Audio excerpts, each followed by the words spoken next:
peut revenir sur Caramel aussi et ce rythme zouk du début. J'ai écouté l'album de Sleep Token en avant-première. Pas moi, mais du coup, je suis grave preneuse de ton retour. Et bah c'est parti.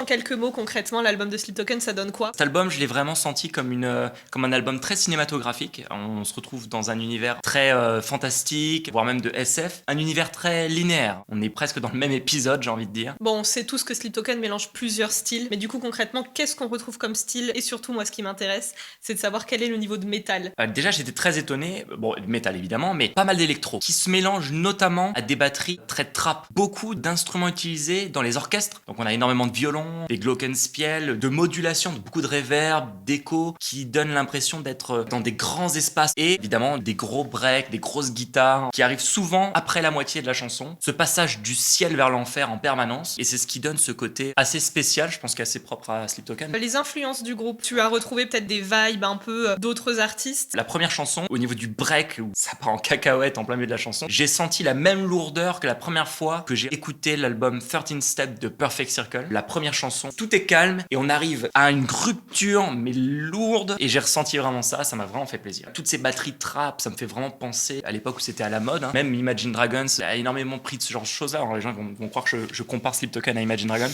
mais je pense qu'il y a énormément de choses, de passages à la voix qui sont très débités avec des batteries trap derrière. Et puis ensuite, on a beaucoup d'éléments orchestraux. La première chanson m'a fait énormément penser à ce qu'avait fait Lorne Balfe dans Assassin's Creed 3. La dernière chanson, le pont est totalement Pink Floydien, entre guillemets, avec Dark Side of the Moon. Ça m'a fait penser évidemment à Steven Wilson, qui mélange énormément de styles, mais qui peut aller dans l'un peu plus extrême. Bon, pour finir concrètement, moi j'ai envie de savoir quel est ton titre préféré et lequel tu penses sera mon titre préféré. Alors, je pense que tu adoreras la première chanson. Peut-être même la dernière également, parce que la dernière, elle est très très très fournie. Pour ma part, la première, j'ai adoré. J'adore aussi Émergence. Je pense que c'est une porte d'entrée pour des gens qui écoutent pas ce style-là, de rentrer dans la musique qui est un petit peu plus alternative, un peu plus progressive, un peu plus métal. Comme beaucoup de groupes voilà. de métal le font ces dernières années, notamment avec Bring Me The Horizon par exemple. Du coup, concrètement, si tu devais donner une note sur 10 avec un gros plus et un gros moins, ce serait quoi? 7 pour moi. Parce que quand même, la prise de risque, les sons, les orchestrations de violon sont absolument spectaculaires. Je peux pas descendre en dessous de 7.